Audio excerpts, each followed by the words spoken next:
No importa lo que crea esa persona, la secta, religión en que se encuentre, nuestro deber es no confrontarlos, ni atacarlos, ni hacerlos a un lado, ni mucho menos menospreciarlos. Siempre tenemos que ir a ellos con el amor de Cristo Jesús. ¿Cómo? A través de la misma palabra de Dios. Por eso es que el primer propósito de la clase Sectas y Religiones es que tú y yo estemos convencidos de la verdad. Si tú y yo estamos convencidos de la verdad, esa misma verdad es la que vamos a presentar. ¿Qué es lo que nosotros tenemos que presentar?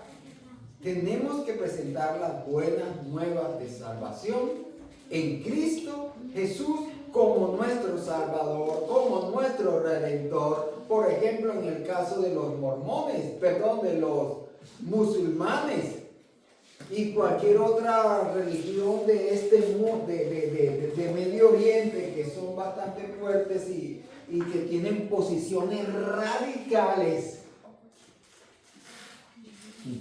¿Dónde está Mahoma?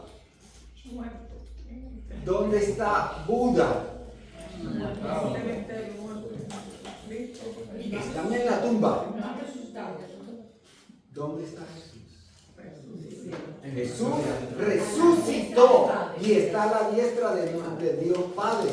Y está demostrado. O sea, esto no solamente nosotros tenemos que tener argumentos, en este caso científicos, culturales, tenemos que tener argumentos arqueológicos también. Por eso es que no les aconsejo que se vayan a confrontar con este tipo de personas si no tenemos estos argumentos. Nuestro deber sí es presentar a Jesús, crean o no lo crean. Presentar a Jesús como nuestro Salvador, presentar a Jesús como ese hombre que bajó de sus privilegios divinos a hacerse hombre para entregar su vida por la humanidad, y que solo en Jesús hay salvación, como lo dice la palabra de Dios. No hay otro mediador entre Dios y el hombre, sino solo Jesucristo, hombre. De ello, quiero hacerlo de una vez.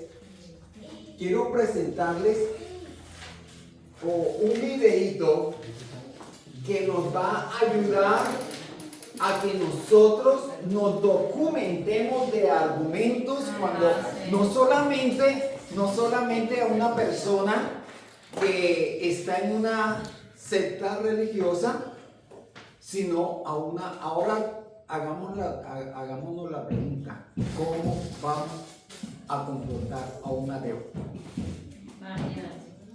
Cuando su posición es radical: no creo en Dios. Yo creo en la ciencia. Y uno de estos argumentos muy buenos que da esta persona que les voy a mostrar aquí en un video es que esta persona se confronta frente a un ateo, y el ateo le dice: es que yo creo, es solo lo que tú me puedas demostrar en un tubo de ensayo, en un experimento donde se muestre la ciencia, donde se muestren los átomos, donde se muestren la fuerza, la magnitud, la gravedad, el poder, y hayan estallidos y hayan compuestos donde al unir estos dos compuestos surja algo. En eso es lo que yo creo. Y este hombre muy sabio lo dejó hablar, y le dice: ok, muy bien, me parece muy bien tu posición, lo que estás diciendo. ahora este hombre cristiano, que es un defensor del Evangelio, un defensor de Cristo, le dice: ¿tú crees en el amor? Claro, yo creo en el amor. ¿Tú crees en los valores? Claro que yo creo en los valores. Entonces, si tú crees y bajo tu mismo concepto, necesito que me muestres la molécula del amor. Este hombre quedó sin palabras. Muéstrame la molécula, el átomo de los valores. Muéstrame la molécula de la maldad. Lo dejó desarmado. Solamente con esta pregunta, este hombre, como cuando uno le hace una pregunta y no sabe responderla, uno se va haciendo como que se quiere meter.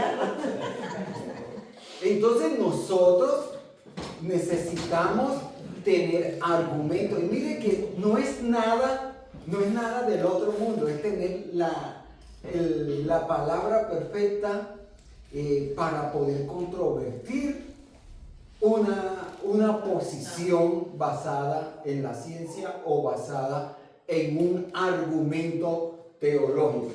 Voy a ver si lo puedo pasar, ojalá. Sí lo va a poder. Pastor, hay otra película que yo vi que es así como esa, que si la quieren ver, ayuda bastante para conocer argumentos, para prepararse con argumentos. Si alguien le pregunta así, y se llama El Caso de Cristo. Es muy buena esa película. ¿Cómo se llama? El Caso de Cristo. Es en Netflix. Tener la palabra precisa para el argumento preciso. Aunque todo esto está encerrado, debe estar encerrado en la palabra de Dios. La palabra de Dios en este sentido es el mejor argumento que nosotros podamos tener. Bueno, tenía todo aquí fríamente calculado, pero vemos cómo esta persona tiene argumentos basados en la ciencia. Aquí habla de la relatividad, habla de la posición con argumentos, no argumentos de él, sino con respecto a la ciencia, con respecto al universo, con respecto a la lingüística, porque las posiciones y conceptos de las palabras, él hace aquí un argumento cuando dice que una preposición o es falsa o es negativa, pero no puede estar en un término intermedio o que ambas se puedan fusionar. Con todos estos conceptos es que nosotros podemos llegar a debatir, para poder debatir cualquier concepto religioso.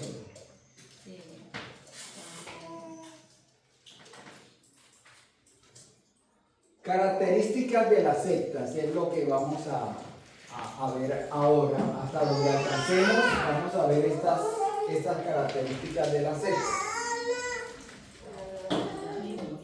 ¿Por qué lo estamos estudiando de esta forma? Porque, bueno, aquí alcanzamos a mencionar ¿cuántas religiones? 4. Y de acuerdo a los grandes estudiosos, hay más de 4.000 sectas y religiones. Entonces, no podemos estudiarlas todas, pero sí es posible poder identificar cuáles son los rasgos, cuáles son las características de todas ellas en un mismo espacio. Entonces, ¿cuál es una de esas características de estas religiones o de las sectas? Un líder carismático. Ahora, esto no quiere decir que no podamos tener a una persona, a un pastor, a un líder que tenga carisma, amor por las personas. Lo que pasa es que algo sí marca la diferencia. Un líder que recibe devoción. Entonces las masas, las personas se lanzan de una forma excesiva hacia esa persona, como a endiosarla por el carisma que tiene. Y el problema no es que tenga carisma, el problema es que el líder permita esa situación. ¿Sí me hago entender? Sí. Porque yo lo puedo permitir. Entonces aquí ya hay una orientación a un líder carismático que está buscando un asunto personal. Y esto, ¿cuál es la postura bíblica con respecto a un líder, a un pastor, a un evangelista? Jesucristo es el único digno de adoración. Esto marca la diferencia. ¿Cómo debemos de ser nosotros los pastores, los líderes evangelistas, aún los líderes de la iglesia? La postura bíblica es la humildad, ser responsables y libres de toda inmoralidad.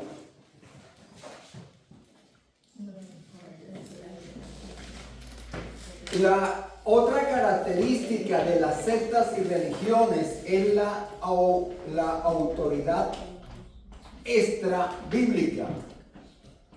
Eso quiere decir autoridad por fuera de la palabra de Dios.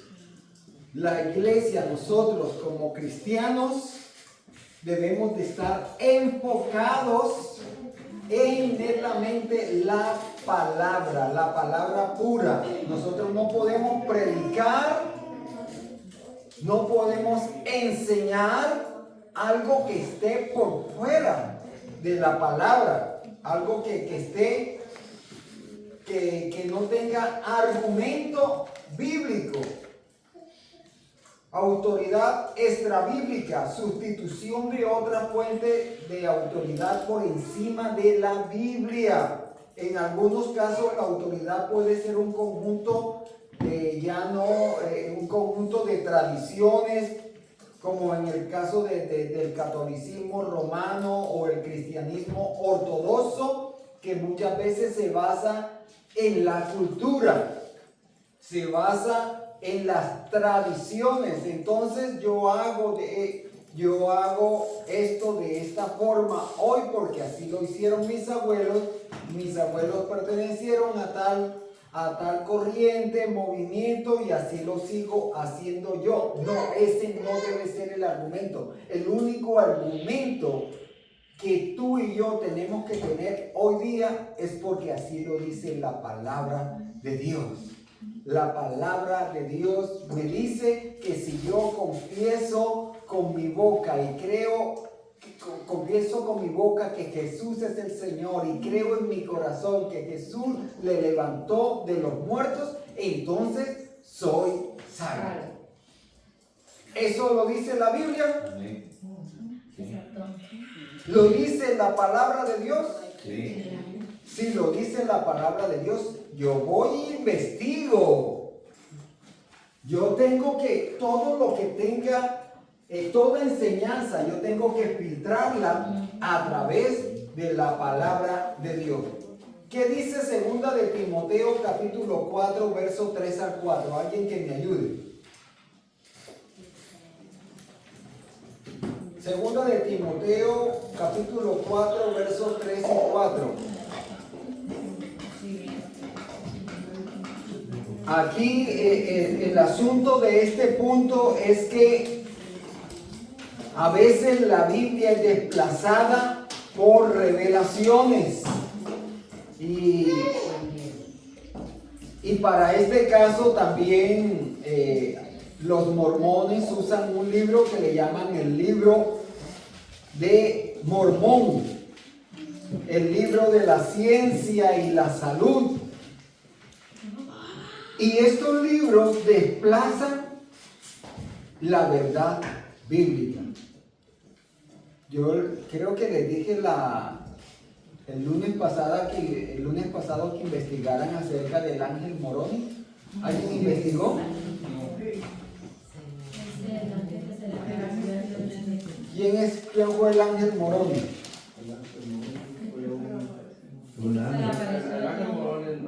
Bueno, aquí Hermelindo investigó algo. El ángel Moroni no es una figura de la Biblia, sino una figura clave en la teología de la Iglesia de Jesucristo, de los santos de los últimos días, mormones, a quienes se les apareció en visión para revelarles los planchas de oro del libro de Mormones. Según esta fe, Moroni fue un profeta. Bueno, había un hombre llamado Joseph Smith, y a este hombre Joseph Smith se le apareció, tuvo una revelación con un ángel que no sé de dónde sacó el nombre, y su nombre le colocó Moroni. De allí viene la palabra el ángel Moroni, y es la base de los mormones. Una revelación, y de allí nacieron los mormones. ¿Listo? Y después, bueno, hay muchos argumentos a partir de esa revelación, pero a eso quería referirme. ¿Listo? ¿Qué dice segunda de Timoteo 4, versos 3 y 4? Porque llegará el tiempo en que no van a tolerar la sana doctrina. Vendrá el tiempo en que ¿qué? No van a tolerar la sana doctrina. No van a tolerar la sana doctrina no está siendo tolerada en el contexto de la humanidad, y por eso es que hay más de 3.400 religiones y sectas. ¿Qué más? Sino que llevados de sus propios deseos se rodearán de maestros que les digan las fantasías que quieren oír. Fantasías que quieren oír. A veces hay gente que sale de una reunión diciendo, no, aquí hoy no se sintió el Señor. ¿Saben por qué? Porque no escucharon lo que ellos querían escuchar. Y muchas veces nos pasa también a nosotros. No, hoy la palabra estuvo como que así, como que fue como que solo tirándome piedra. ¿Por qué? Porque no escuchamos lo que nosotros queremos escuchar. ¡Wow! Y qué bien que aparezca un profeta, un evangelista, y nos diga palabras como fantasiosas. Fantasía. ¡Wow! Eso inmediatamente despierta ¿cómo es que dice el apóstol Pablo? Comezón de oír. ¿Y qué pasa? Nos salimos de la verdad automáticamente por las fantasías. ¿Qué más sigue diciendo el texto bíblico? Ya se acabó ahí el del 3, 4 más. Dejarán de escuchar la verdad y se volverán a los mitos. ¿A los qué? A los mitos. A los mitos, a las fábulas, a los sueños. Entonces, ojo con los mitos, ojo con las fábulas, ojo con que, oye, mira lo que está sucediendo allá, oye, mira lo que está sucediendo, mira lo que dijeron allá. Y vamos y corremos porque ya estoy cansado de escuchar a mi pastor. Es que mi pastor siempre dice lo mismo. Claro que va a decir lo mismo, porque lo mismo está en la palabra de Dios, una sola verdad. Es la palabra de Dios. Nosotros no nos podemos salir de allí. Ese texto bíblico, anótenlo. Anoten ese texto bíblico porque les puede estar sirviendo para tiempo futuro.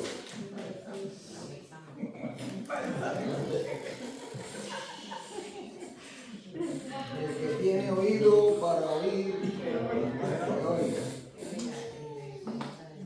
Otra característica de las sectas son las interpretación particular. Algunas sectas usan la Biblia. Ok, esta yo creo en la palabra de Dios, pero la interpretan arbitrariamente o la interpretan de acuerdo a la conveniencia. Ellos también pueden hablar de evangelio, de salvación, de gracia e inclusive pueden hablar de Jesucristo.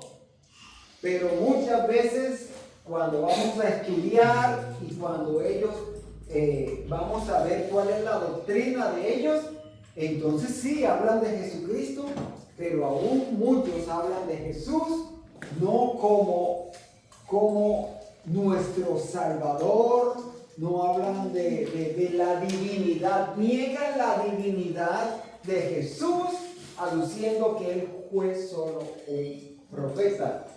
¿Cuál es la postura bíblica ante la interpretación particular de la palabra de Dios?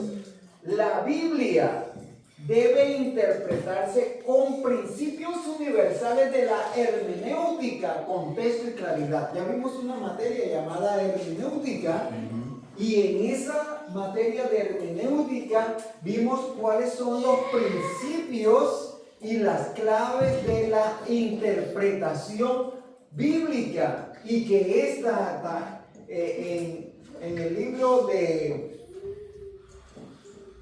en segunda de Pedro capítulo 2 verso 20 y verso 21 nos habla que la palabra de Dios no es de interpretación privada. Entiendo, dice el verso 20 de segunda de Pedro capítulo 1. Entiendo primero esto, que ninguna profecía de la Escritura es de interpretación privada. Ojo, tú no puedes hacer una interpretación para ti de lo que lees o estudias en la palabra de Dios, porque nunca la profecía fue traída por voluntad humana, sino que los santos hombres de Dios hablaron siendo inspirados por el Espíritu Santo. Esto es como yo quiero que alguien me dé esta respuesta, por favor. ¿Quién? Deben de conocerlo. Quiero que me digan el nombre, la fecha y el día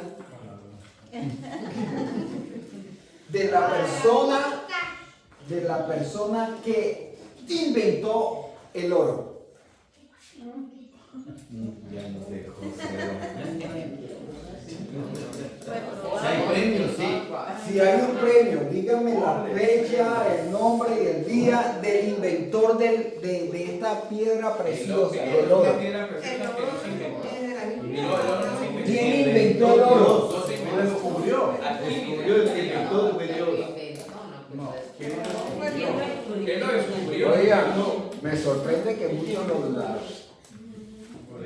Yo sé que El oro, nadie lo inventó.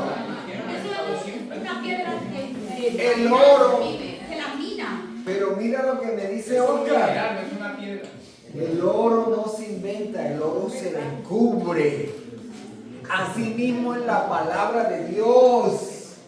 La palabra de Dios no es inventada, la palabra de Dios es descubierta, la descubrimos. Cuando ¿qué pasa cuando alguien encuentra una pepita de esa? Grita. Ya está la grita de alegría. Se siente.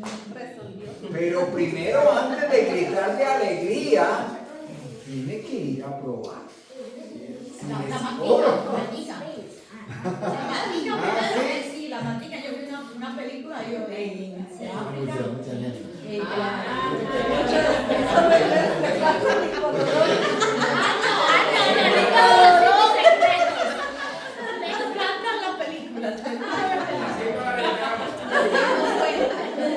Y cuando nos traen palomitas de maíz, nos miramos.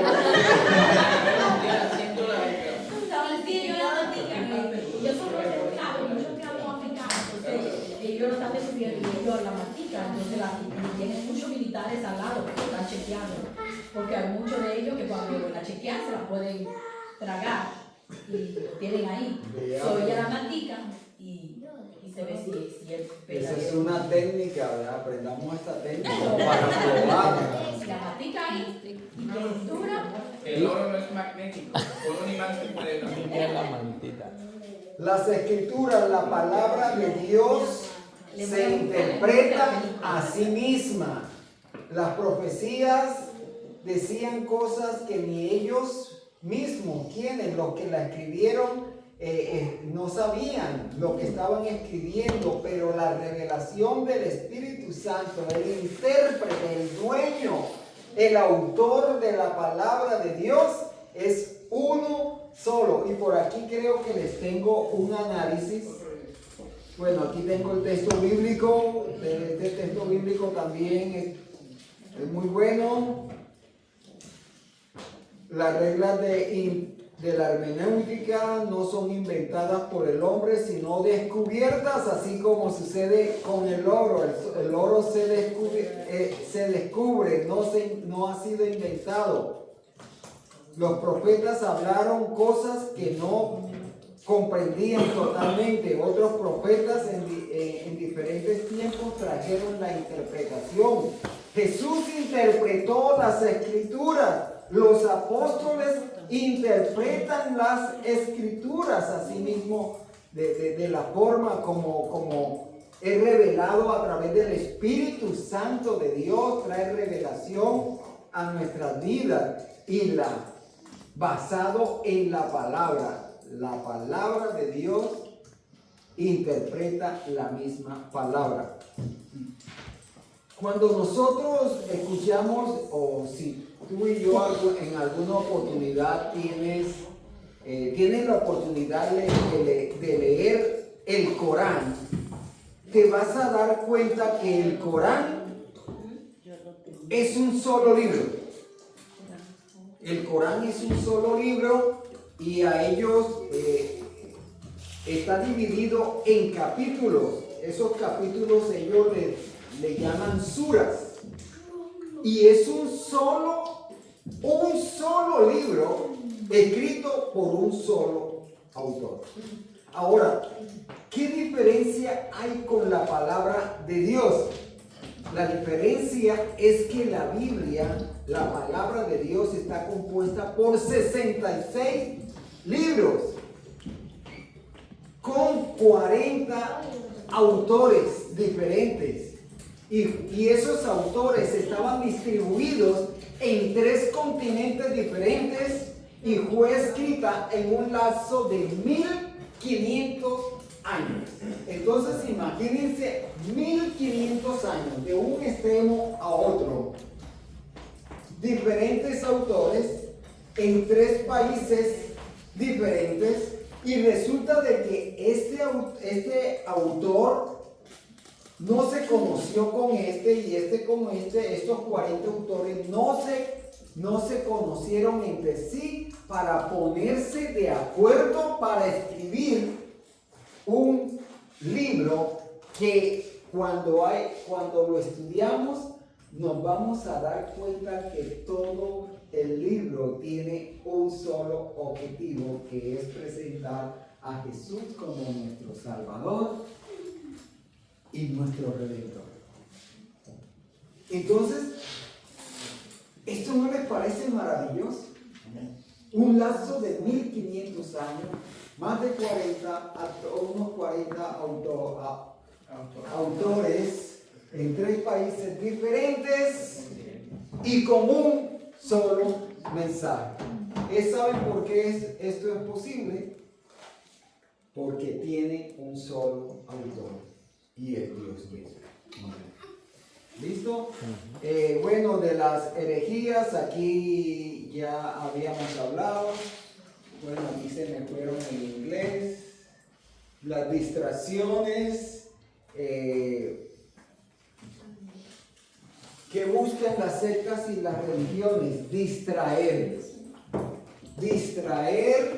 mediante imposiciones. Una distracción que había en un tiempo en los testigos de Jehová es que querían argumentar o contrarrestar a los cristianos diciendo que Jesús no murió en una cruz, sino que murió puesto en un palo, en un madero. Y mejor dicho, queriendo contravertir la cruz con un madero. Ahora, eso para mí es una distracción. O sea, ¿qué sentido tiene si murió con los brazos abiertos o los brazos extendidos? O sea, a mí lo que me interesa es la esencia. Que Jesús murió para salvar a la humanidad y para de contar. Hay muchos argumentos bíblicos que me indican que Jesús murió en un madero, en una cruz. Ahora, ¿yo para qué tengo que andar gastando tiempo en discusión que fue un solo palo y no fueron dos palos? Eso no tiene lógica ni tiene presentación y voy a perder mi tiempo. Yo lo que tengo que hacer es desviar la atención de esa persona si me quiere armar una controversia y sencillamente presentar, olvídate del palo, olvídate del lugar. Piensa en la esencia de Jesús, que Él murió en la cruz, que Él bajó de su trono a entregar su vida por ti y por mí. Bueno, aquí hay ejemplos de distracciones. Sí, aquí está todo.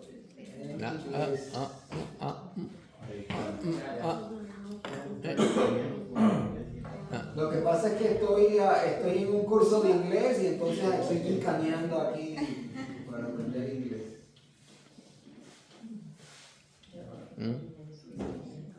Bueno, quiero mencionarles acerca de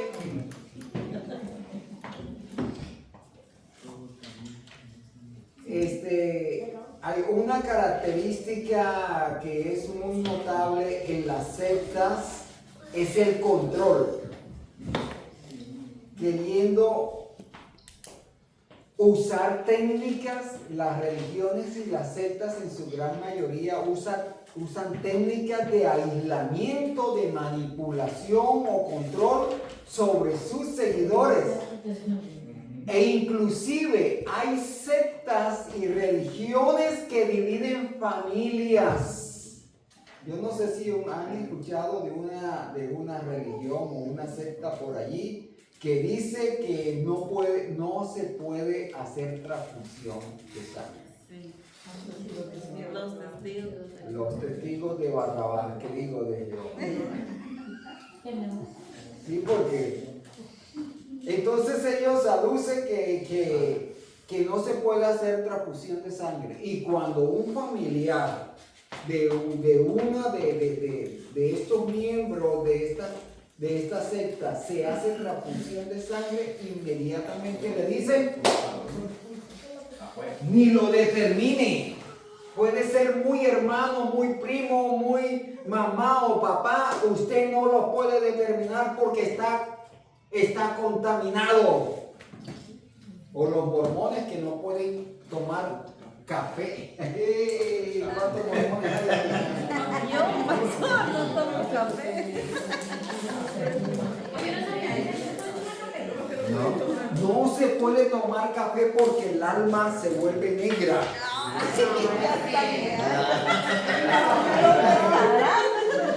Imagínense usted la controversia familiar que se puede llegar a armar porque no se puede tomar café cuando somos 100% cafeteros? ¿Cuál es la postura bíblica con respecto al control? Una invitación. Mire, Jesús nos hace una invitación. Él no nos impone nada. Con base en el amor, acuérdense que Dios nos ha dado libre albedrío de que nosotros podamos decidir. Y independientemente de la posición, de la creencia que tiene cada persona, ¿sabe qué dice la palabra de Dios en 2 de Pedro, capítulo 3, verso 9? El Señor no retarda su promesa, según algunos la tienen por tardanza, sino que Él es paciente. Él es paciente para con nosotros, no queriendo que ninguno perezca, sino que todos procedan al arrepentimiento. Jesús no está allí con la cruz dándole palazos al que no se arrepiente, ¿no? Él está esperando con palabras de amor, el Espíritu Santo redarguyendo. Y de hecho, si Jesús no ha venido a fecha de hoy, como lo dice su palabra, no es que Él esté retardando su promesa, sino que Él es paciente para con la humanidad, esperando que muchos vengan al arrepentimiento. Pero otra característica de las religiones es la inmoralidad y el lucro. Inmoralidad y lucro, por aquí lo tengo.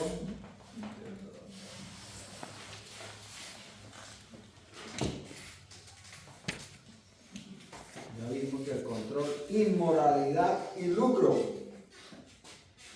Y esto parece que fuera el pan de cada día en muchas religiones. ¿Saben por qué? Las sectas dan evidencia de tolerancia, escúchelo bien, tolerancia y consentimiento entre sus líderes cuando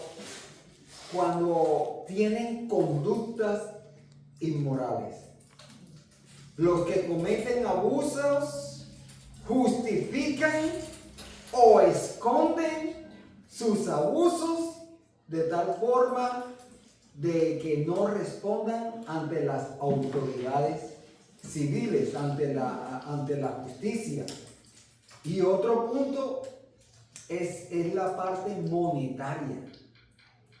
No sé si ustedes han escuchado, vendan sus casas, vendan todos sus bienes y vengan y reunámonos aquí porque va a ocurrir una catástrofe. Eso sí, pero todo el dinero de lo que vendan, tráiganlo. Esto está sucediendo. Y lo peor y lo más imbécil, perdónenme la palabra, Que la gente. es que la gente lo hace. Y cuando se vienen a ver en la bancarrota. Segunda de Pedro 2:1, si no estoy mal, en el pueblo hubo falsos profetas. Nos habla que en el pueblo hubo falsos profetas. También entre ustedes habrá falsos maestros que encubiertamente introducirán herejías destructivas al extremo de negar al mismo soberano Señor que los rescató. Miren, hermano, todo esto que está sucediendo alrededor del movimiento, alrededor del mundo, todo esto es bíblico. Así que no nos sorprendamos, porque todo esto es bíblico. La palabra se está cumpliendo, se sigue cumpliendo, y lo que tenemos que hacer tú y yo es andar y caminar en la verdad. afianzar el conocimiento en la palabra de Dios, porque somos tú y yo tenemos que ser los primeros convencidos de que estamos en la verdad. Y bajo esa premisa de la verdad, caminar en amor y seguir disfrutando de la paz, del amor, de la salvación que Cristo Jesús nos puede dar. Por eso es que nosotros podemos decir que somos, ahora sí, somos cuadrangulares. ¿Qué significa ser cuadrangular? Jesucristo sana, salva, bautiza y es el Rey que viene pronto. ¿Eso es bíblico? Sí. Entonces nos podemos ir en paz. Dios les bendiga y Dios les guarde.